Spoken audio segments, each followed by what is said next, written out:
الصلاۃ والسلام علیک یا سیدی یا رسول اللہ وعلی آلک و اصحابک یا سیدی یا حبیب اللہ۔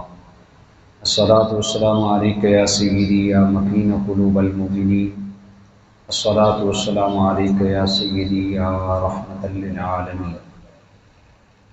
بتوفیق باری تعالیٰ اور آپ نماز عصر کی ادائیگی کے بعد درس حدیث سماعت کرنے کی سعادت حاصل کر رہے ہیں۔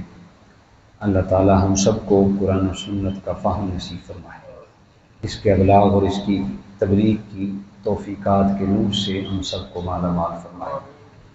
آج کے ہمارے درس حدیث کا جو ٹاپک ہے وہ نبی کریم صلی اللہ علیہ وسلم کی سیرت طیبہ اور دوسروں کا احترام۔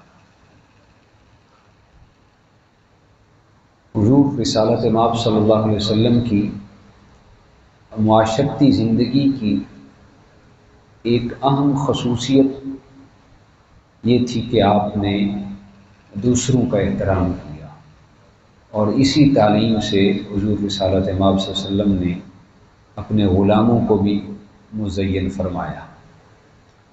آپ ہمیشہ فرمایا کرتے تھے، ابو داؤد کتاب الادب اور حدیث نمبر 48-42 ہے، حضور علیہ السلام فرماتے انزل الناس منازلہم، فرماتے لوگوں سے ان کے مقام اور ان کے مرتبہ کے مطابق سلوک کیا کرو،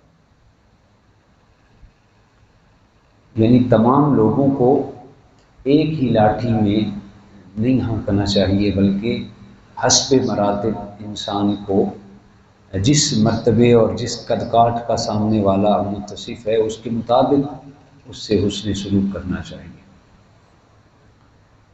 جو معاشرے میں صاحب مرتبہ ہیں ان کے مقام اور مرتبہ کا خاص خیال رکھا جائے۔ نبی کریم صلی اللہ علیہ وسلم اس بات کا خود بھی بڑا خیال فرماتے۔ جب بنو قریظہ حضرت سعد بن معاذ کی ثالثی کی شرط پر قلعوں سے اتر آئے تو رسول کائنات صلی اللہ علیہ وسلم نے حضرت سعد کو اپنی بارگاہ میں بلایا۔ جب وہ حضور علیہ السلام کی بارگاہ میں آئے، جب قریب پہنچے تو حضور علیہ السلام نے ارشاد فرمایا قوموا الی سیدکم۔ حضور علیہ السلام نے صحابہ کو فرمایا صحابہ اٹھ کر اپنے سردار کا کھڑے ہو کر استقبال کرو۔ تو صاحب مرتبہ کا استقبال کرنا، اس کی عزت کرنا، اس کا احترام کرنا، یہ ہمارے نبی پاک صلی اللہ علیہ وسلم کی تعلیمات کا حصہ ہے۔ ہاں، اس میں یہ ہے کہ جو سامنے والا شخص ہے اس کے اندر اس چیز کا لازمی تقاضا نہ ہو کہ میں آیا ہوں تو میرا استقبال کیوں نہیں کیا گیا، میں آیا ہوں تو میرے لیے واہ واہ کیوں نہیں کی گئی، یعنی اس کے اندر غرور اور تکبر اور ریاکاری والا پہلو نہ ہو۔ ایک تو یہ صاحب مسند کے لیے تقاضا ہے کہ اس کے اندر غرور اور تکبر والا معاملہ نہ ہو۔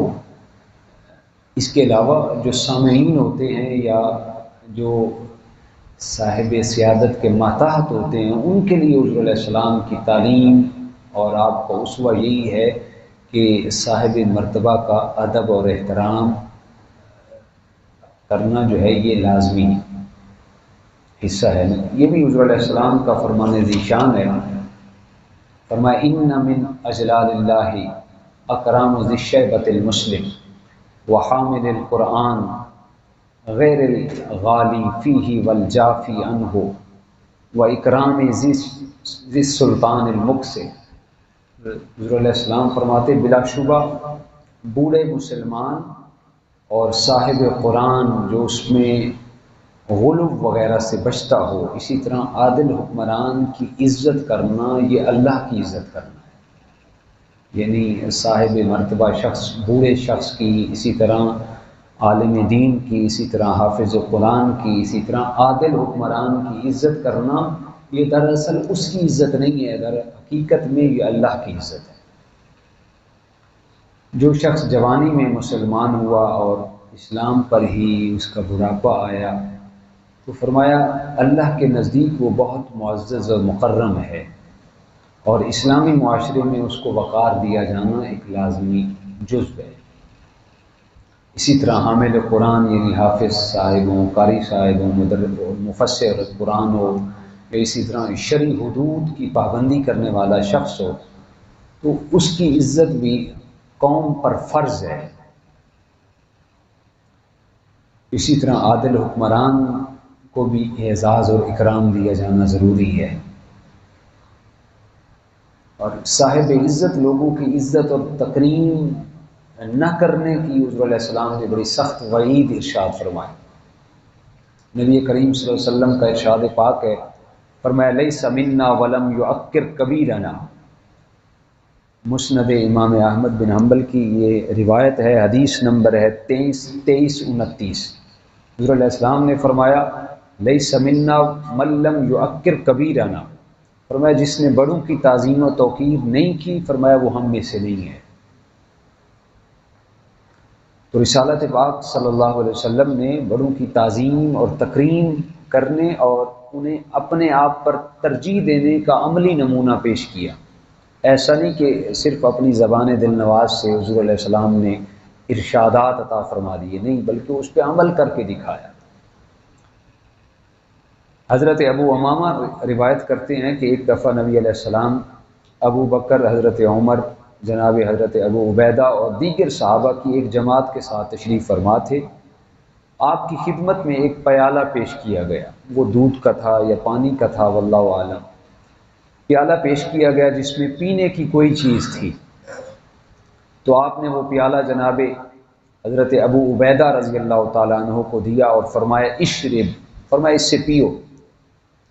تو جناب حضرت ابو عبیدہ رضی اللہ تعالیٰ عنہ نے عرض کی بندہ نواز انت اولا بی یا رسول اللہ، آپ اس کا زیادہ حق رکھتے ہیں کہ پہلے آپ تناول فرمائیں۔ تو رسالت پاک صلی اللہ علیہ وسلم نے ارشاد فرمایا، یہ مجمع الزوائد کی حدیث پاک ہے اور حدیث نمبر 8264 ہے۔ جو علیہ السلام نے فرمایا اشرب ان البرکۃ مع کابرنا، علیہ السلام نے فرمایا پہلے آپ پیو، بے شک برکت ہمارے بڑوں کے ساتھ ہی ہوتی ہے۔ تو یہ من لم یعکر کبیرنا پر عملی نمونہ تھا حضور علیہ السلام کا، اگرچہ حضور علیہ السلام کے وہ صحابی تھے حضرت ابو عبیدہ، فرمایا برکت ہمارے بڑوں کے ساتھ ہے۔ تو عمر میں جناب ابو عبیدہ بڑے تھے، تو فرمایا پہلے آپ پئیں۔ نبی کریم صلی اللہ علیہ وسلم میں ایک عظیم خوبی یہ بھی پائی جاتی تھی کہ آپ اپنے کسی ساتھی میں کوئی خوبی پاتے تو علل اعلان اس کا اظہار فرماتے اور اسے عزت دیتے۔ ہمارے ہاں اکثر طور پر دیکھنے میں آتا ہے کہ لوگ اپنے رفقا کو، اسی طرح متوسلین کو، اسی طرح اپنے ماتحت کو بڑی معمولی سی عزت دیتے ہیں اور معمولی سی باتوں پر ان سے بدظن ہو جاتے ہیں، لیکن نبی کریم صلی اللہ علیہ وسلم کی سیرت میں ہمیں ایسا نظر نہیں آتا۔ آپ اپنے رفقا کو، متوسلین کو، اعتماد کرنے والے ساتھیوں کو بڑی عزت دیتے، ان کی حوصلہ افزائی فرماتے۔ چنانچہ ایک غزوہ سے جب کچھ لوگ فرار ہو کر حضور علیہ السلام کے پاس مدینہ آئے تو آپ نے ان سے پوچھا تم کون ہو؟ تو انہوں نے کہا نحن الفرارون، ہم فرار ہونے والوں میں سے ہیں۔ آپ صلی اللہ علیہ وسلم نے فرمایا بل انتم الکرارون، تم فرار ہونے والے نہیں ہو بلکہ تم تو پلٹ کر ان پر حملہ کرنے والے ہو۔ یعنی عزت کے الفاظ اور حوصلہ افزائی کے الفاظ لوگوں کے سامنے پیش کرنا یہ رسالت پاک صلی اللہ علیہ وسلم کا معمول تھا۔ تو ہمیں بھی حضور علیہ السلام کی اس عظیم سیرت سے سبق سیکھ کر اس پہ عملی نمونہ پیش کرنے کی ضرورت ہے، تاکہ ہم دوسروں کی عزت کے ساتھ ساتھ حضور علیہ السلام کی سیرت کے ادا کرنے کے ساتھ ساتھ معاشرتی تشکیل میں اپنا رول پلے کر سکیں، اپنا کردار ادا کر سکیں۔ اللہ تعالی ہم سب کو توفیقات عمل نصیب فرمائے۔ وآخر دعوانا